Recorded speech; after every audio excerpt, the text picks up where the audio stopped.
Scream is a 1996 film directed by Wes Craven and written by Kevin Williamson. Known for its meta-commentary on the horror genre, it captivated audiences and has since become a franchise.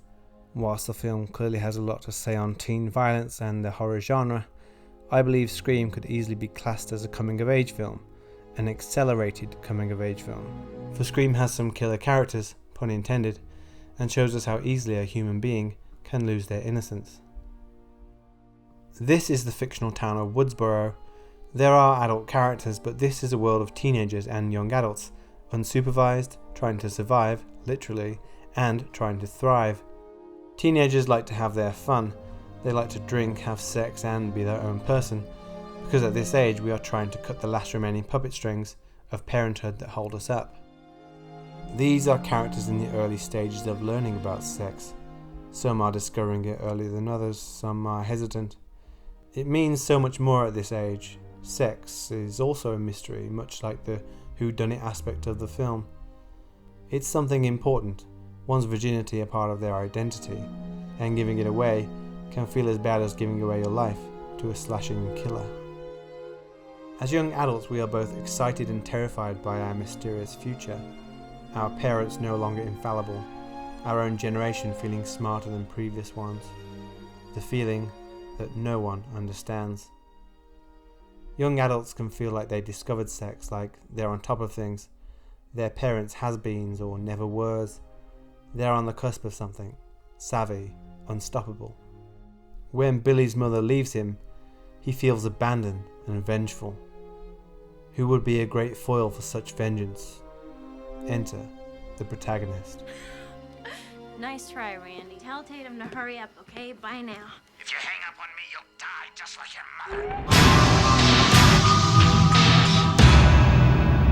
mother. Sidney Prescott is an innocent. She's smart, wise, good-looking, and virginal.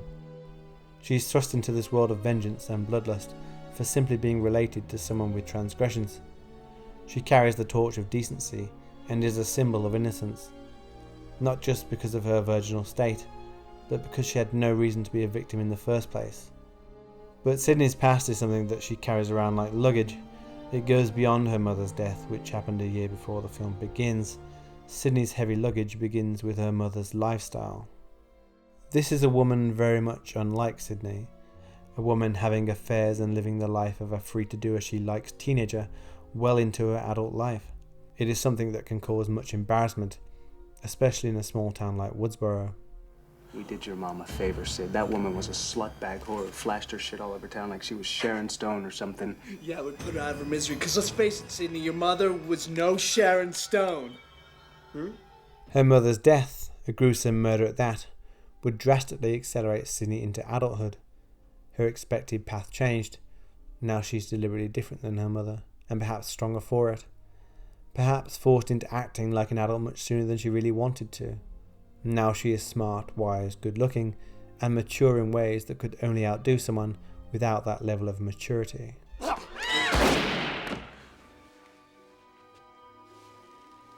What do I have to do to prove to you that I'm not a killer?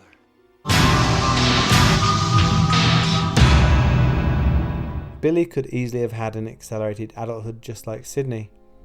Because of his parents' divorce, Billy grew up with physical and emotional distance from his mother. The entitlement of wanting everything perfect, a 2.4 household, loving parents. But this was not to be, and whereas Sidney had to grow up, Billy held on to the fact that it just wasn't over yet. His vengeance was fueled by this. How about this? Your slut mother was fucking my father. She's the reason my mom moved out and abandoned me.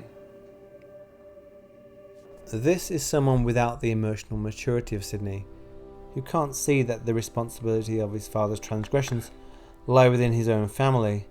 He can only see it in a vengeful way, that someone was responsible and that someone must pay. Because often a person without that level of maturity doesn't look at themselves.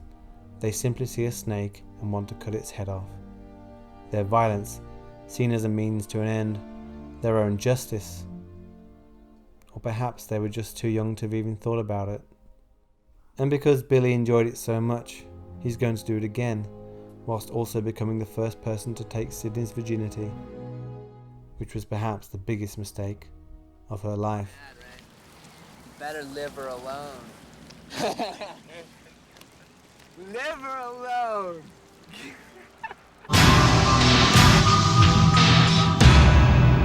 Let us not forget Billy's accomplice, the pussy-ass wet rag himself, Stu Marker. Impressionable, also juvenile, Stu was perhaps even more misguided than Billy was, and with a feminist symbol like Sydney, clearly she needed an overprivileged misogynistic teenager as an adversary. This is a boy not concerned with romance. He bounced back from a breakup with Casey Becker into a relationship with Tatum, the quintessential slasher victim, purely based on her looks and sexual activity. You may think Stu would be a great friend, unassuming, friendly, charismatic and charming. He doesn't expel any self-esteem issues, and yet, deep down, he's riddled with insecurity, which makes him an easy pawn for Billy to exploit. His reaction concerning getting into trouble with his parents, and the fact it was so easy for Billy to coax him into his plan, says that Stu had a lot of growing up to do. Stu was an innocent too, but susceptible and ultimately dangerous. He expels sexist remarks, saying a man could only kill Casey in the way that she was. He brags about whatever sex life he has, and his final last words are the words bitch. Stu clearly didn't respect women at his age, and in Sydney met his match. Killed by a feminist symbol, with an object projecting an image of another feminist symbol. And again it's innocence lost, a boy so susceptible, who never got to reach a certain level of maturity.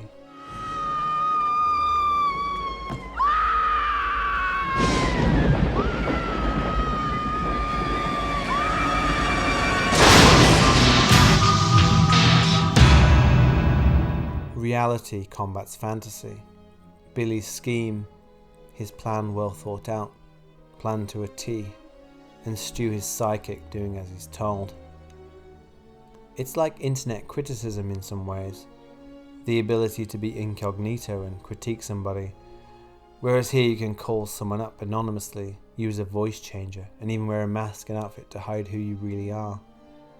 The fantasy that you can get away with this crime, hiding your true self, creating a distance from your real face and your real physical appearance. You can commit your heinous wishes, hiding the world from who you really are. The killers toy with their victims, like a cat with a mouse, savouring the distress it's in. Maybe there is more to us than hunter-gatherers. Maybe there is something bloodthirsty about our species. Billy didn't simply just want to kill Sydney, he killed many people along with an accomplice. Sydney was the main course.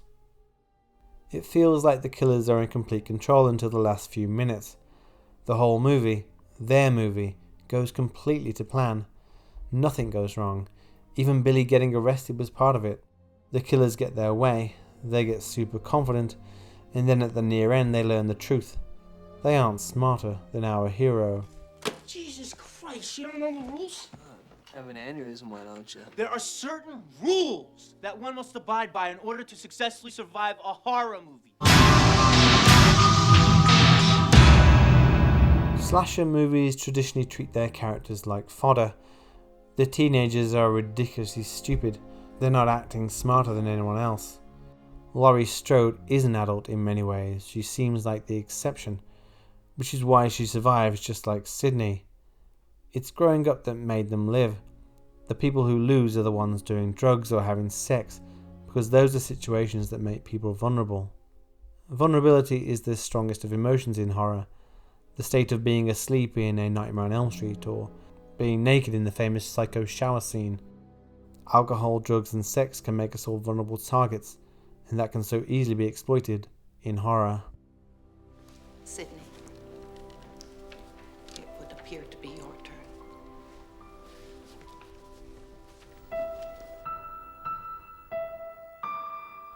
My heart sinks. These kids were friends. They grew up feeling insecure, yet they had a support system. They should feel secure. They love their families, their friendships built. Like high school before college, the most impressionable friends of all. But a couple of them betray you, set you back, and force you to grow up more quickly than you envisioned. Your vulnerabilities are now exposed. Everyone will know this about you, and you have absolutely no control of that story. You were an innocent, and forever will be that girl. Hopes and dreams of meaning something else are lost to anyone who learns of this horrific bloodbath in your life. Your innocence has gone. I guess that's it at the end of the day. Loss of life. Death is a finality. But Scream is more so about the loss of innocence. A loss of friendships, loved ones, and stepping forward when you're really not sure how to, into the unknown of your future life. So when the dust settles after Scream, a house remains. A house of such horror. A crime scene. Forever a crime scene, like a house full of ghosts of memories. Memories of pain. A place where Sydney lost her childhood. It's now a place of a part of you that no longer exists. The youth of America. Like the closing track sings, we're just children, finding our way around indecision. A whisper to a scream. Thank you.